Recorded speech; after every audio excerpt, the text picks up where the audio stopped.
Hi, the BMW DIY guy here. Our project today is going to be installing an aftermarket Qi wireless charging pad into an F32 or 2014 435. The advantage of doing this is that you can leap forward in some technology that's now available in the current 5 series and the current 7 series for a relatively low cost. Now, there is a BMW module that you can install directly that's an element of the new 4 series LCI or refresh model. There's some advantages and disadvantages to doing so though. The advantage would be, of course, having the actual BMW part installed.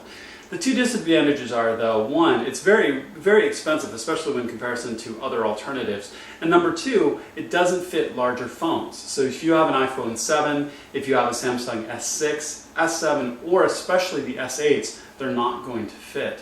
So what I'm doing is taking an aftermarket Qi wireless pad, taking out my existing, and to me, useless phone dock that's there, and in its place, I'm going to put this charging pad and wire it into the 12-volt socket that's in the back of the armrest or back of that center console. It's a really simple project. It's easy to do. It should take you about half an hour or so. Isn't hard, and really it takes almost no tools whatsoever. The other advantage of doing this, while the LCI part costs about $250, you can do this whole project for roughly about $50, and it works really, really well. All right, let's go to the garage. Okay, so what we're going to do first is we're going to remove the existing adapter. This isn't a great piece as your car gets a little bit older because it's not that compatible for that many phones. In addition, the BMW wireless charging dock, which we're using this as an alternative, doesn't fit longer phones. It's very, very short.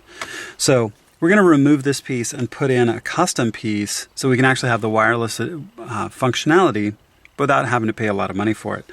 What I've done in this case is I've run my trim tool up on this under this front edge to get this edge up. Now if you notice, mine's a little bit loose to begin with. And again, these trim tools are an excellent investment. So I've pried up under this edge, I've gotten under this edge and pried this piece up until the clips have come loose. Now, it's still sitting in place because the cabling for this dock is still wired underneath. So it's still sitting in place right here and the wires will run down and out, but that's okay. We want to loosen this first so then we can go to the back of the car and pull these wires and get ready to wire in our existing panel. Okay, so now we're in the back of the car and we're going to pull this back panel so we can get to the 12-volt run for the outlet socket that is right here that we're going to use to power our wireless charging pad. And then also we need to unplug all of the existing dock. Now, you can use your plastic trim tool and work it along this edge, but I found for me that I actually got my finger up underneath this edge and just pulled, and the panel comes off really nice and cleanly. So a panel comes out, there's a brown and red and black 12-volt plug for that outlet. Pull the plug to give yourself a little more cable or a little more space to use. Now, you can additionally unplug this as well, but I found for me that this plug is really, really tight, so I'm not going to mess with it, especially when I can just set this off to the side. So now, next thing we have to do is there's a vent tube here that is easier if you pull it out, and it runs all the way up under the center dash for your rear vent here. To be able to get your cabling out, assuming that you have this cabling or you're going to run your new cabling, you're going to want to pull this out. So there's a couple little tabs on either side of the vent. You want to lift the vent up and around the little flanges on either side. When it comes out from around those flanges, you can see now it's out. Now it's surprisingly long and runs all the way up almost to where your gear shifter or your manual gear shift is. Now pull it just out. It's out nice and clean. Now notice that there's some foam here at the end. Now for me, I've scraped it a little bit coming it out, so do try to be really careful when you take it out. So now you can see we've got enough space that we can work. Now if you look, there are 4 cables that come down from your phone dock up underneath the armrest. 2 of them run here, so you'll depress for the locking collar and the plug should come right out, which it does. And then you've got these as well for these little extra clips. These you can just back straight out, and we'll have to unhook these. In both cases, these are pretty stout. So what we're going to do is we depress the little locking tab there, and it should come apart. That one is out. And then this guy also is pretty stiff when you really look at it. It does not want to come out really nicely for me here. But again, it's just a matter of finding where the right little depression tab is, and it should come right apart. So, because we've got 3 of the 4 out, now we've just got to get this last one. What we'll do is when we get these out, we'll just put them right back in the same, we'll put their originals right back in the same spots that they were in before. And so they can be mounted up and nice and cleanly up in here, so they're not rattling around. If you've watched any of my videos, you know how much I hate rattles, and I hate extra noises in the car. So we definitely want to avoid that if we can. So this guy is fairly unusual. I can't say I've ever seen a plug quite like this in a BMW. So it definitely is a little more difficult to get undone. Okay, so I figured it out. It's just it's also a little depressing locking tab, right, that you can see right here. Depress it with my thumbnail and it comes right out. So now, here we are. All 4 are out. You know, and ironically enough, you know, when you bought your car, or if you bought it used, somebody paid a lot of extra money to have the phone integration plugged in, which is what we're taking out right now. So there's a certain irony to that. Okay, so what we're going to do is we're going to back this out, and we'll take the front plate out, and we'll show how that's done.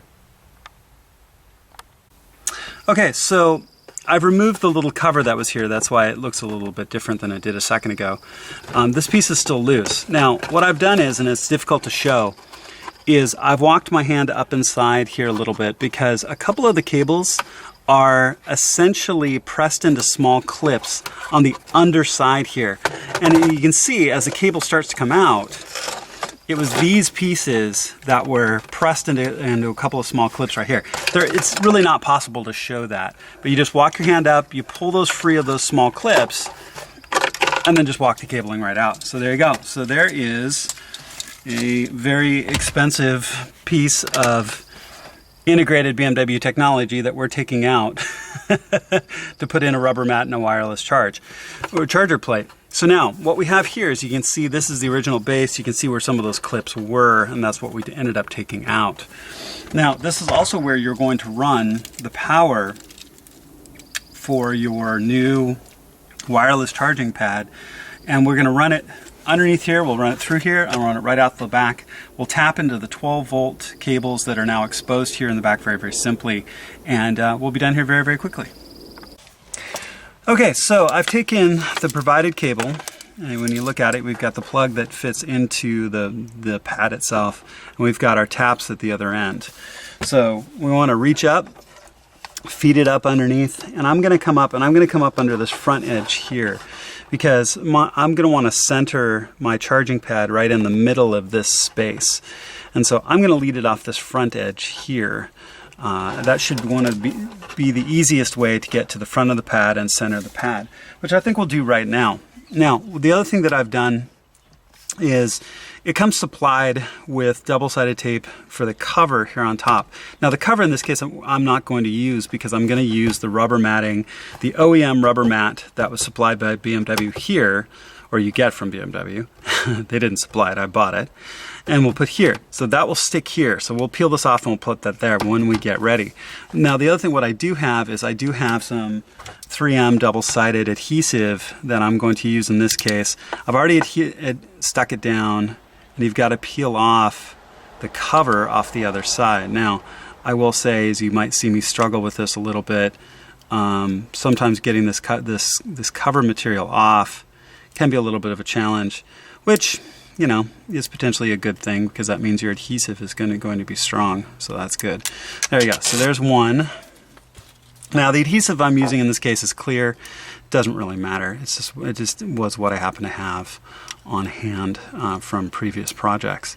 So I'm going to peel back the adhesive on both, or the cover on both, excuse me, on the adhesive. Again, sometimes it can be a little bit tricky to get off. That's not necessarily a bad thing. Okay, so there we go. So now both is off. I try to only stick this down once. Also try not to touch it. So we'll take this. This only goes in one side and it's keyed to fit. So we will plug in the provided cable there. And this also gives me the opportunity to feed back any extra back through. And then set about center, which I think looks like pretty good, about right there. So now stick it down firmly. Make sure it adheres in place really, really solidly. Now, the other thing you're going to see me do in this case, because as a DIY guy, sometimes I use what I have on hand. So just like I had that 3M double-sided adhesive left over from a previous project, you can use whatever you would like to work. Of all things, I'm actually going to use a little bit of cardboard in this case. So you notice we still have this gap space here and here.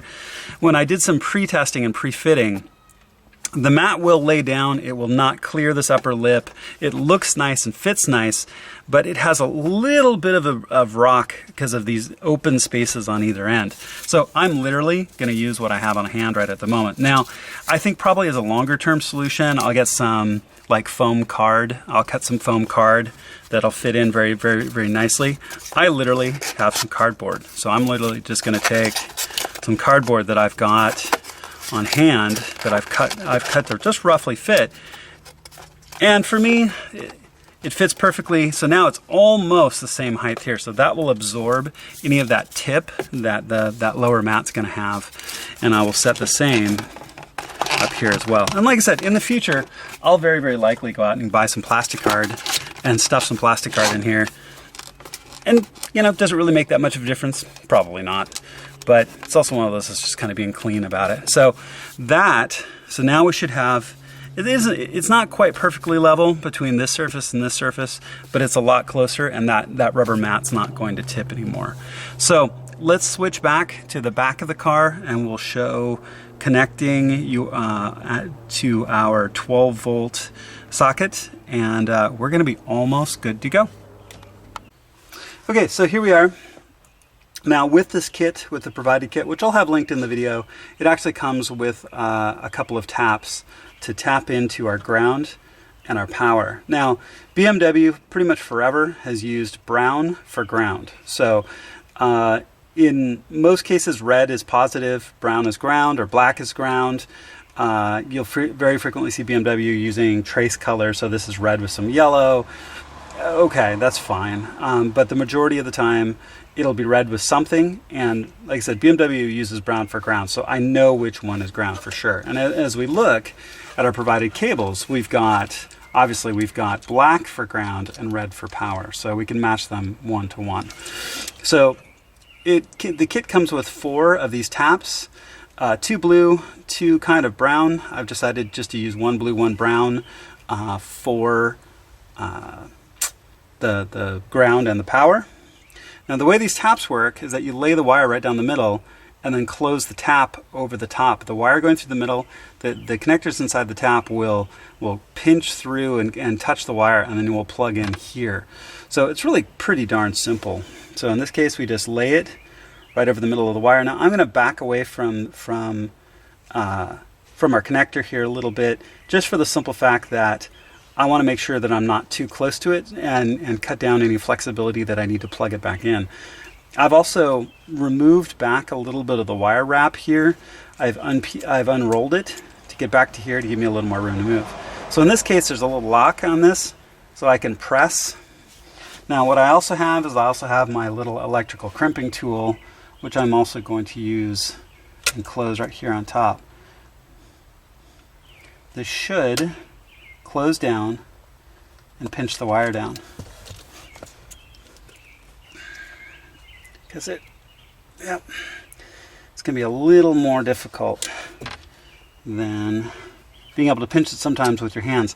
There's a little locking tab on this tap, and the little locking tab will sometimes close down enough that you can close the tap on, even though it's not completely penetrated the wire yet. And then it'll give you more ability to manipulate it and move it around. In this case, it's thick enough, it's not going to. So now I'm just gently pressing downward, and I missed. But you can see that it's starting to tap through the wire right there. So let's just try it again. And as I've said before in my videos, you're going to see me do things sometimes that, maybe somebody else would say, do it a little differently, or you'll see me make a mistake. I hope not today, but you'll see me get through these things. So what I may end up having to do in this case is I may end up switching to a pair of pliers, which actually probably is going to be better because a pair of pliers is going to be flatter. Now, in my case, I'll use this as an example. When I come back, I'm going to make sure to put this tap right in the same spot because you can see I've started to cut through the casing on the wire a little bit. So, like I said, I'm going to use this as an example of how to use better tools or do things slightly differently. Be right back. Okay, so I'm back and I've got my pliers. So notice that I'm putting the the tap right in the exact same spot because I don't want it to punch through anywhere else on the cable, potentially have a weak spot. So I'm holding it in place. I've got a straight up normal pair of pliers now that I think will have a better grip than my electrical pliers. And we will apply gentle pressure. There was a slight click. There was a very slight click as this tab locks in. So it should be nice and neatly locked into place now. And then our ground, we'll just plug in right here, which I'll hold off for a second so I've got enough room to work. Okay, so now let's put the other one on.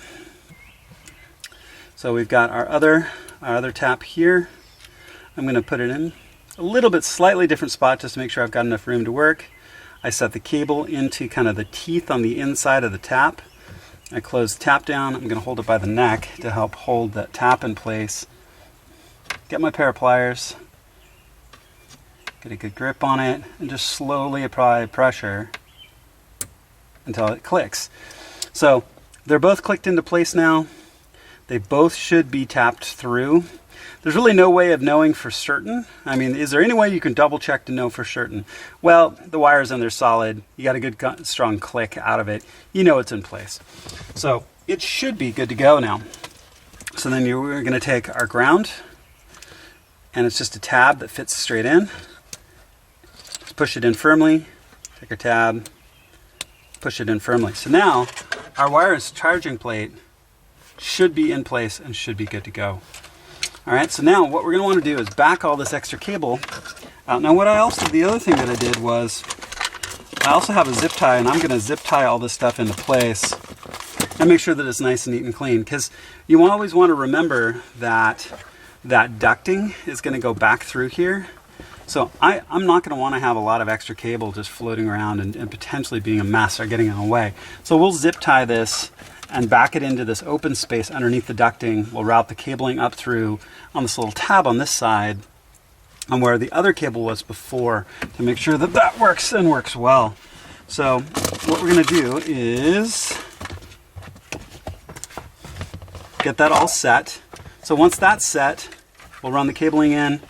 We'll put this piece back into place, and then what I'll probably do is fire the car up and test it before we get any further, but we're really pretty much all back together. All we got to do is put the cover back on here. Though I do have one additional note that I'm going to make when we put this ducting back in on how to get it back in a little more cleanly.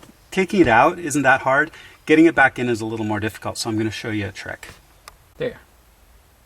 Okay, so I have zip tied the cables. What we're going to do is get these tucked back out of the way and just tucked into this open space here underneath. There's really a lot of open space once this vent tube is back in.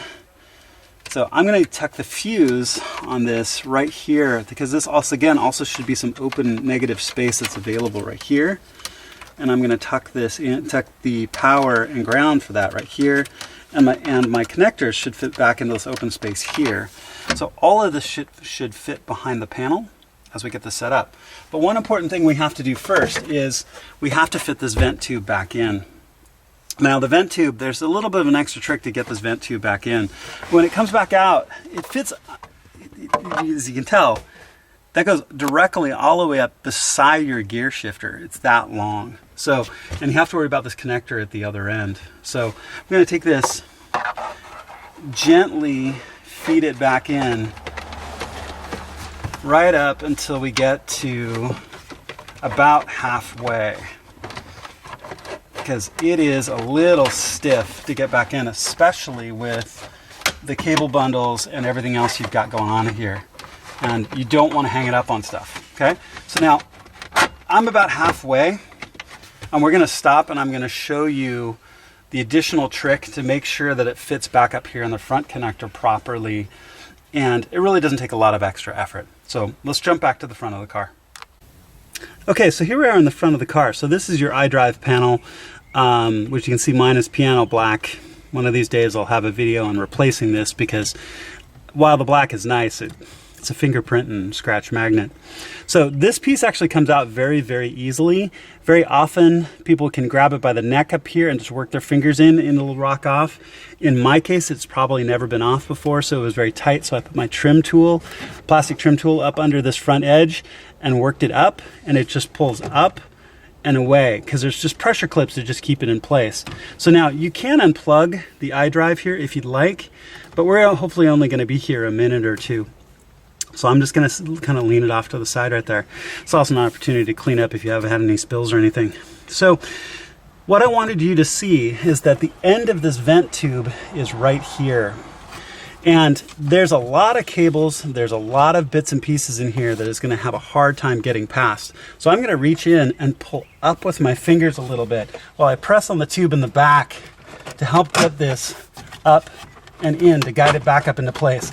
I'm not sure you can do it without doing that. Now it's loose now. Once it's past those extra pressure points, just press in and you'll hear a click as those little plastic tabs in the back go back into place. It's that simple, but I really don't think you can do it without getting your fingers underneath the pull up to help guide it back into place. Your iDrive panel, simply just take it, rock it back into place, press downward gently, and all those clips will snap right back in. So that's back in. Now, also in the interim, as I've moved my seats around, I've had to turn the car back on so I can move my seats. And you'll notice, as we look at the charging panel here, it's on. So we've got a red light, it's on. That's a really, really good sign. So we're really, really close to being done. The one thing that we need to do is still replace the back panel. We'll do that really quick. We'll replace our new rubber tray here, and we're almost done. Okay, so now I've unplugged the 12-volt socket so I can get to all these connectors. All we're going to want to do is make sure, again, all your cabling's in a good spot. You can tell the tube is in place. All the extra cables down below and beneath it, which is fine. Make sure that your fuse is in a good place where it's not going to get squished. And your connectors, our taps that we've put in here as well, are also in a good place. So the 12-volt plug can only go on in one direction, just like it came off. So just jam that back on. It's hard to show because it's behind the panel, but just connect that back on, and your panel should just walk right back into place and snap right back in. So there's some extra tabs up here at the top. Make sure that they lock in nicely, like that. And everything is all nice and tight, back in place, like that, and we're good to go. You can tell the trim piece is solid. Okay, so let's move back to the car for the last time. We'll put in our new rubber cover, and we'll try charging a phone.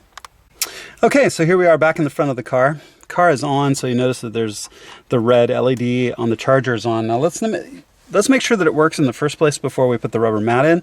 I've got a Samsung S8. Again, which was a longer phone that's not going to fit in the existing or OEM charger that you can retrofit in from the LCI, the new LCI models. They're about an inch too short. So as we drop this in here, notice that my phone goes to charging, the LED goes to blue, so it's definitely working. So all you have to do at this point is take the OEM rubber mat that would be fitted in here if you didn't have the technology package. Now you notice it fits in cleanly. It doesn't come up and over this edge at all. It fits in nice and straight. Now if I do slide it over a little bit, I can still see a little bit of that red charging light, which is actually kind of cool.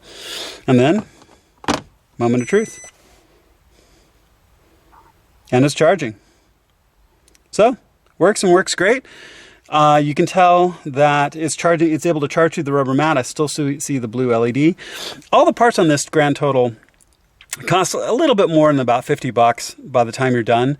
And it works, and it'll work for any QI wireless charging phone, where the BMW OEM part has to fit into that dock, has to fit into all those pieces in the rear, and then has this little movable plate in it, which artificially restricts the length of the phone that you can put in. So if you have a longer phone, iPhone 7 and higher, I believe, Samsung, even the S6s, the S7s, some of the S7s, and now the S8s, this is an S8 Plus, don't fit. So if you notice, with a full S8 Plus, that it fits just fine, shows this charging, and it will fast charge off this as well, which is really, really nice. So you will have wireless charging, which is great. You can drop your phone in here. There's no cables to worry about.